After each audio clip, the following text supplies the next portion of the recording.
Birbaşa təlim. Deməli, birbaşa təlim nədir? Birbaşa təlim tədrisdə yeni yanaşma deyil. Onun əsası 1960-cı ildə Siegfried Engim və O.L.C. Becker'in sosial cəhətdən əlverişsiz uşaqları üçün hazırladığı məktəbəqədər təhsil proqramı ilə qoyulurdu.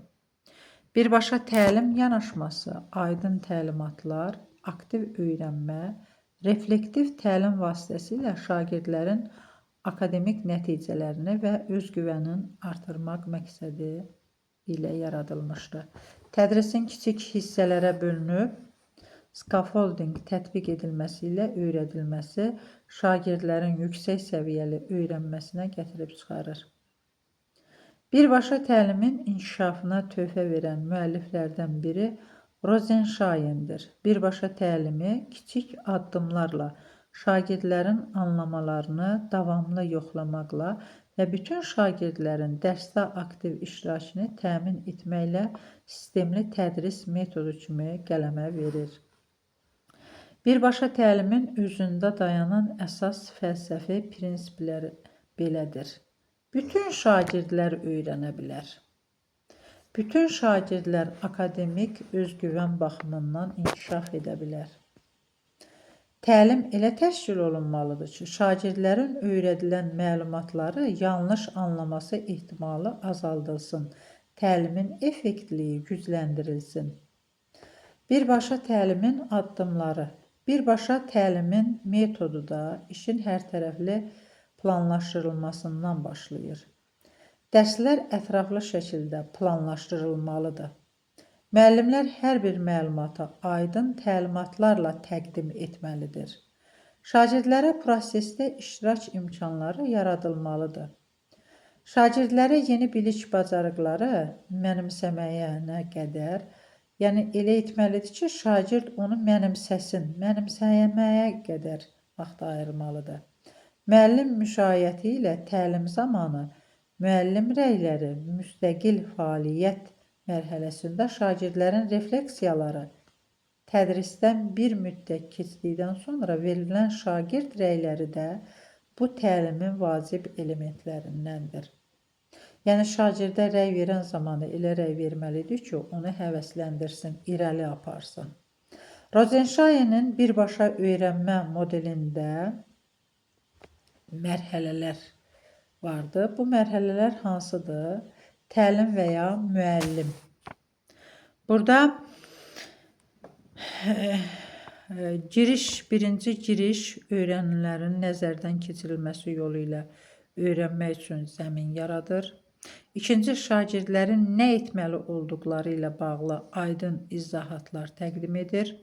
Üçüncü, təlimi nümayiş etdirir. Bir şeyin necə edəcəyini göstərir. Dördüncü, şagirdlərə öyrənmənin tətbiqini təşkil edir və bu prosesi izləyir. Beşinci, şagirdlərin uğur qazanacağına əmin olduqdan sonra onların müstəqil işləməsinə şərait yaradır. Altıncı, şagird öyrənməsinin qiymətləndirilməsinə aparır və öyrənməni aydın şəkildə sonlandırır. Başqa sözlə, sonda dərsin nə ilə bağlı olduğunu xülasəsi verilmiş olur. Rosenstein'in təlim prinsipləri. Prinsip 1. Tədrisə daha öncə öyrənənlərin qısa təkrarı ilə başlayın. Birinci addım bunu həyata keçirilir. Şagirdlərin öyrəndiklərini yenidən nəzərdən keçirmələri, bildikləri ilə yeni öyrəniləcək informasiya arasında əlaqə yaradaraq öyrənməni və yadda saxlamanı gücləndirir. Hər dərsə qısa təkrarla başlamaqla biz yaddaşımızı yeniləyirik, əvvəlki biliklərimizi aktivləşdiririk. Gündəlik təkrar xüsusilə tez-tez istifadə edilməli olan biliklər üçün vacibdir. Çünki təkrarlamaq bu məlumatları lazım olan anda avtomatik olaraq rahatlıqla yada saxlamaq asanlaşdırır. Təkrar məsələləri həll etmək, tapşırıqları yerinə yetirmək, yeni mövzunu başa düşmək üçün lazımı olan sözlərin, konseptlərin, və prosedurların asanlıqla yada salınmasına imkan verir. Həmin dərsdə lazım olan sözləri və ya anlayışları təkrarlamaq həm də ona görə vacibdir ki, bizim qısa müddətli yaddaşımızın həcmi azdır. Əvvəlki öyrənməni nəzərdən keçirməsək, yeni materialı öyrənərkən köhnə material xatırlamaq üçün xüsusi səy göstərməli olacağıq. Belə olduqda yeni materialı öyrənməyimiz çətinləşəcəkdir. Həqiqətən də keçilənlərin təkrar olunması onun daha yaxşı yadda qalmasına şərait yaratmış olur. Təkrarı necə etməliyik? Müəllimlər dərsə başlamamışdan əvvəl müəyyən etməlidirlər ki, şagirdlərdə hansı söz, riyazi faktlar, əməliyyatlar, anlayışlar avtomatikləşdirilməlidir. Bax, bunları müəyyənləşdirilməlidir. Əsas cəhətləri. Tutaq ki, tarix dərsidir, keçdim, tutaq ki, Səfəvilər dövləti. Keçmişəm, indi gəlmişəm, yəni başqa bir mövzunu keçəcəyəmsə, mən həmin o ilk öncə əsas məqamlar ki var, mən onları təkrarlatdırıramsa, bu şagirdin daha yaxşı yadında qalacaq. Yəni, mən planlaşdırmalıyam ki, hansı hissələri təkrar etməliyəm ki, daha yaxşı yadında qalsın şagirdin. Dərsin təkrar hissəsi üçün aşağıdakı fəaliyyətlərdən istifadə etmək olar. Şagirdlərdən çətinlik çəkdikləri, səhv etdiyi məqamları bölüşmələrini istəmək, onlara yenidən nəzər yetirmək, yeni material üçün lazım olan köhnə bilikləri praktik şəkildə yeniləmək, dərindən öyrənməli olan materialları tez-tez təkrarlamaq. İkinci prinsip nədir? Rozenşaynın prinsipi. Yeni materialı kiçik hissələrlə təqdim edin. Hər hissədən sonra şagird fəaliyyətinə yer ayırın. Həqiqətən də verilən materialı bütövlükdə verəndə şagird onu əxs eləyə bilmir. Amma kiçik hissələrlə veriləndə şagird onu daha yaxşı mənimsəyir. Bu prinsip tədris olunan materialı hissələrə bölməyin əhəmiyyətindən bəhs edir. Rozenşayn araşdırma nəticələrinə istinad edərək bu qərara gəlir ki, daha uğurlu dərs keçən müəllimlər şagirdləri birdən-birə çox məlumatla yükləmirlər. Onlar materialı hissə-hissə təqdim edir. Hər hissədən sonra şagirdlərin bu materialla bağlı tapşırıqları yerinə yetirməsinə şərait yaradırlar. Həmin müəllimlər yalnız şagirdlər verilən materialı mənimsədikdən sonra növbəti addıma keçirlər.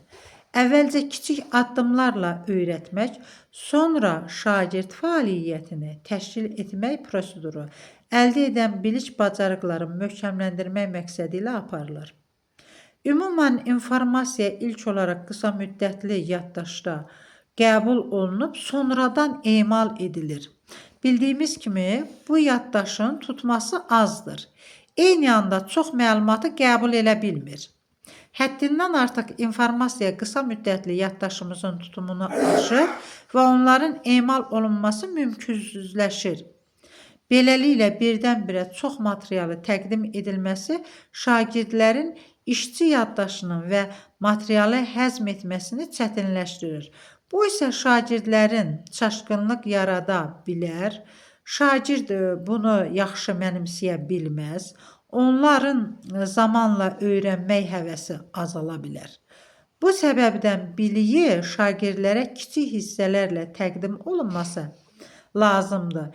Hər təqdimatdan da sonra şagird fəaliyyətinə yer ayırmaq lazımdır. Bu biliklər möhkəmləndirilsin. Sonra digər hissələrə keçmək lazımdır. Dərsi kiçik hissələrlə keçmək vaxt tələb edir. Səriştəli müəllimlər bu vaxtı daha düzgün istifadə edən müəllimlərdir. Riyaziyyat fənninin tədrisinə nəzər yetirdikdə Rozenşayn aşkarlayır ki, səriştəli müəllimlər dərsin əsas vaxtını təqdimat, nümayiş, sorğu-sual, nümunələrə ayırıb. Müəllimlər tərəfindən verilən əlavə izahlar, çoxlu nümunələr, şagirdlərin anlaması yoxlanıldıqdan sonra verilən lazımi təlimatlar şagirdlərin material üzərində çətinlik çəkmədən müstəqil işləmələrinə şərait yaradıb. Bununla müqayisədə səmərəliliyin aşağı olan dərslərdə isə müəllimlər yeni materialın şagirdlərə təqdiminə, sorğu-sual və nümunələrə az vaxt sərf ediblər. Müəllimlər mövzu ilə bağlı qısa təqdimat, təlimat, izah verəndən sonra şagirdlərə verilən izah nə dərəcədə anladıqlarını yoxlamadan tapşırıqları verib onların həll etmələrini istəyirlər. Beləcə uğursuz dərs keçən müəllim sonra bir-bir şagirdlərə yaxınlaşıb materialı yenidən izah etməli olub. Deməli, prinsip 3 nədir? Modellər və işlənmiş nümunələr təqdim edin. Bu şagirdlərə problemləri daha tez və ya daha yaxşı həll etməyə kömək edir. Şagirdlərin problemləri həll etmələri üçün idraki dəstəyə ehtiyacı var. Müəllim problem həllini nümayiş etdirməsi, bu zaman səsli düşünməsi effektiv idraki dəstəyə nümunədir. Nümayişin digər bir forması isə işlənmiş misallardır. İşlənmiş misallar, nümunələr, məsələn, riyazi məsələləri həll edərkən, müəllimin təkcə onun həllini yox, həm də həllə aparan hər bir addımı aydın göstərməsidir. İşlənmiş nümunələr şagirdlərə tapşırıq həll edərək spesifik addımlara köklənməyə imkan yaradır və qısa müddətli yaddaşın yükünü azaldır. Nümunələrdən və işlənmiş misallardan riyaziyyatın tədrisi, yazı, oxu bacarıqlarının formalaşdırılması zamanı digər fənlərin tədrisində də istifadə etmək olar. Oxu yazı bacarıqları formalaşdırılan zamanı keçilmiş mövzuları yenidən oxutdurmaq, onun haqqında yazılar verər zamanı şagird onu daha yaxşı mənimsəmiş olur. İşlənmiş nümunələr müəllimin təqdimatının tərkib hissəsi olmaqla bərabər, həmçinin şagirdlərin özlərinə də təqdim oluna bilər. Şagirdlər əvvəlcə müəllimin müşayiəti ilə və ya cütlərlə bu nümunələri təhlil edib, sonra məsələni həll edə bilərlər. Belə olduqda nümunələr şagirdlərə problemin vacib hissələrinə diqqət yönəltməyə kömək edə bilər. Müstəqil fəaliyyət zamanı şagird nümunəni oxumağa və ya nəyisə gözdən qaçıra bilər. Bunu həll yolu kimi şagirdlərə bəzi hissələri buraxılmış misallar verər. Onlara da bu buraxılmış hissələrin tamamlaması tapşırıla bilər. Bu zaman şagirdlərin diqqətini tam şəkildə misallara verilməsi ehtimalını artıra bilər. Dördüncü prinsip anlamanı yoxlamaqdır. Səriştəli müəllimlər tez-tez yeni materialın bütün şagirdlər tərəfindən qavralmasını yoxlayır. Bu yoxlamalar yeni öyrənilən məzmunun uzunmüddətli yaddaşa ötürülməsi üçün lazım olan idraki emalı prosesini müəyyən qədər təmin edir. Onlar həmçinin müəllimlə şagirdlərin yanlış anlamalarını aşkarlamağa da imkan yaradır. Səriştəli müəllimlər dərs zamanı bir növ öyrənmə prosesinə ara verirlər. Şagirdlərin anlamasını yoxlamaq üçün müxtəlif üsullardan istifadə edə bilərlər. Məsələn, sual verə bilərlər. Görüm, şagird bu hissəni anladı mı? Soruşa bilər. Və yaxud da şagirdlərin mövzunu təqdim olunan hissəsini ümumiləşdirmələrini istəyə bilər. Deyə bilər ki, məsələn, verdi, Leyli Məcnunun əsəridir, hissələrə böldü, verdi. Burada sual qoya bilər ki, öz sözlərinlə həmin hissəni ümumiləşdir, danış. Əgər şagird verdiyi hissəni, müəllimin dediyi hissəni öz sözləri ilə ümumiləşdirib izah edəcəksə, deməli, neyniyibdir? Şagird bunu anlayıbdır. Və yaxud da tarix dərsi keçirəm, deyirəm ki, bəs Makedoniyalı İskəndərin yürüşünü öz sözlərinlə izah elə. Şagird bunu durub, Həsən adlı şagirdim, bunu durdu ayağa, mənə izahatını verdisə, deməli, Həsən bunu anlayıb ki, izah eləyibdir, öz sözləri ilə ümumiləşdirib danışa bilirdi, deməli, anlayıbdır. Şagirdlərə digər necə eləyə bilərəm? Şagirdlərdən digər şagirdlərin cavabları ilə razı olub olmadıqlarını soruşa bilərəm. Məsələn, Həsən durdu, hər hansı bir hissənin ümumiləşdirdiyi izahat verdi. Və yaxud da mən şagirdlərə deyə bilərəm ki, ay şagirdlər, siz Həsənin verdiyi bu izahatla razısınızmı? Ola bilər ki, oradan Leyla desin ki, bəs bu hissəni tam demədi. Orada İskəndərin Hindistandan geri qayıtmasının səbəbini, izahatını vermədi. Orada müqavimətə rast gəldi. Hind xalqı müqavimət göstərdi, əskərləri yorulmuşdu, tələb elədilər geri dönək, ona görə də geri döndü. Məsələn, bunu əlavə eləyə bilər, deyər ki, hə müəllim, bax burada belə bir məqam da var idi. Anlamanı yoxlamağın iki məqsədi vardı. Bir, şagirdlərin uzun müddətlə yaddaşındakı digər öyrəndikləri ilə əlaqələrin möhkəmləndirilməsidir. Bir də müəllimə yeni materialın tədris edib etməməklə bağlı məlumat verir. Anlamanı yoxlamaqla müəllim qərar verir ki, növbəti materialı tədris etsin, yoxsa keçilən məzmunu yenidən tədris etsin. Bu sual dediyim üsullarla yoxladı anlamanı. Gördü ki, şagirdlərim artıq anlayıb, cavab verirlər, başa düşüblər və lazım deyil gələn dərs ilə bu Səfəvilər dövlətinin üstündə qalmayacağam, yeni mövzunu keçəcəyim, artıq mənimsədilər, anlayıblar. Yox, artıq mən anlamanı yoxladım, baxdım, gördüm ki, şagirdlər lazım olan səviyyədə bu mövzunu anlamadılar. Məcbur oluram, həmin dərsi tutaq ki, üstündə qalıram. Bununla müqayisədə dərsi uğursuz olan müəllimlər şagirdlərə anlamanı yoxlamaq məqsədi ilə heç bir sual vermir, sadəcə olaraq sualınız varmı deyə soruşur. Yəni, bu əslində sualınız varmı? Heç bir sual olmadıqda şagirdlərin mövzunu qavradıqlarını güman edir müəllim. Onlara özlərinin həll etmələri üçün çalışmalar tapşırır. Anlamanı yoxlamanın digər bir üsulu şagirdlərdən riyazi məsələlər həll edərkən, inşanı planlayarkən və ya mətnin əsas ideyasını müəyyənləşdirərkən səsli düşünmələrini istəməkdir. Bu bir başqa üsul isə şagirdlərə öz fikirlərini digərləri üçün izah və ya müdafiə etməyi tapşırmaqdır. Şagird öyrənir və öz fikirlərini digərinə izah eləyir. Şagirdlərə izah eləyir. Və yaxud da dediyi fikrə arqument gətirib dediyi fikri müdafiə eləyir. Öz düşüncələrini izah etmək məcburiyyətində olmaq şagirdlərə bildiklərini yeni şəkildə ifadə etmək və ya anlamalarındakı boşluqları müəyyənləşdirməyə kömək edir. Prinsip 5 nədir? Şagirdlərin sizin köməyinizdə yeni mövzunu tətbiq etməsinə şərait yaradın. Şagirdlərə yeni mövzunu təqdim etmək öz-özlüyündə kifayət etmir. Təkrardan əlavə tədrisin daha bir vacib elementi müxtəlif şagird fəaliyyəti ilə biliyin tətbiqi, onun qiymətləndirilməsidir. Şagirdlər mövzunu lazımı qədər məşq etməyəndə öyrəndiklərini unudurlar. Yəni, şagird öyrəndiyini dəfələrlə təkrarlamalıdır, məşq etməlidir ki, onu uzun müddətli yaddaşa ötürsün. Əgər bunu etməyəndə həqiqətən də o oxuduğu məlumat onun yadında qalmır. Şagirdlər yeni materialı öz sözləri ilə ifadə etmək, detallı təsvir etmək, ümumiləşdirmək üçün əlavə vaxta ehtiyacı var.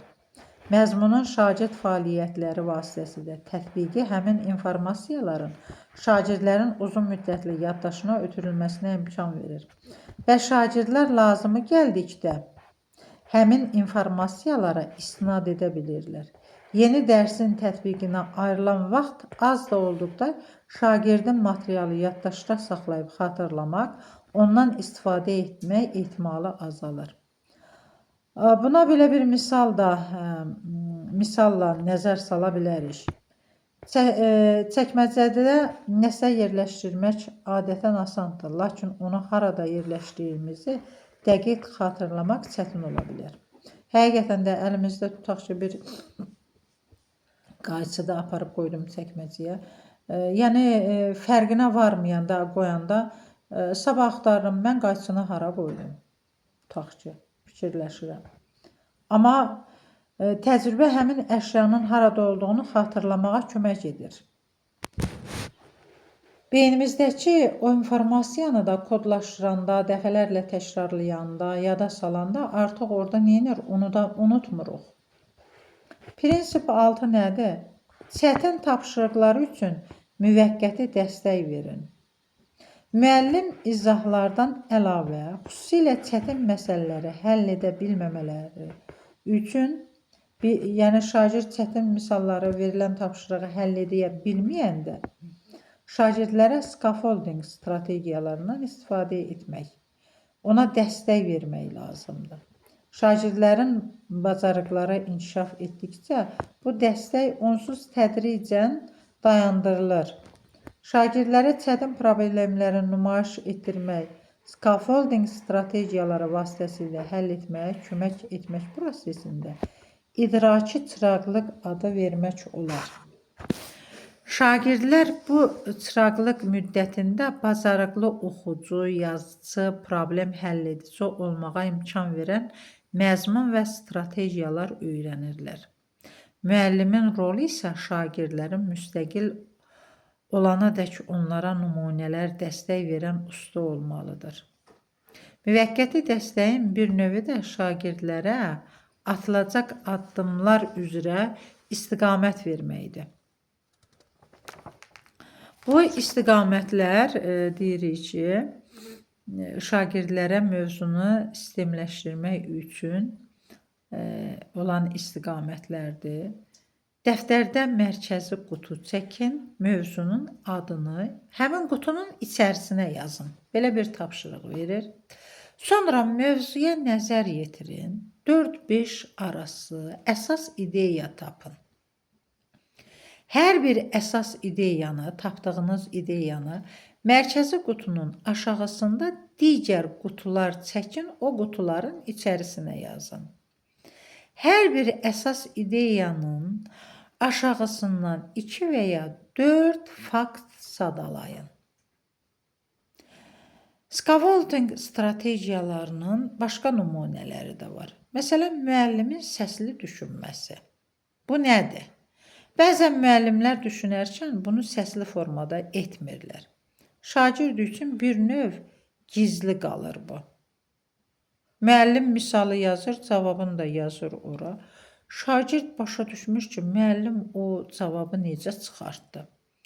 Amma müəllim həmin misalı yazarkən onu izah eləyib səsli şəkildə deyəndə artıq şagirdə bu aydın olur. Müəllimin şagirdləri edə biləcəkləri mümkün səhvlər barədə məlumatlandırması. Müəllim bilir ki, şagird burada nələrdəsə səhv eləyə bilər, yanlışlığa yol verə bilər. Həmin hissələr şagird yaxşı mənimsəməyə bilər. Bunu əvvəlcədən müəllim ehtimal eləyir. Müəllim tədris edəcəyi məzmunla bağlı şagirdlərin səhv edə biləcəyi məqamları əvvəlcədən təxmin edə bilir. Həmin məqamları tədrisin əvvəlində şagirdlərlə bölüşməsi, müzakirə etməsi şagirdlərin həmin məqamlara diqqətli olmaları, həmin məqamlarda səhvlər etməmələri ilə nəticələnəcək.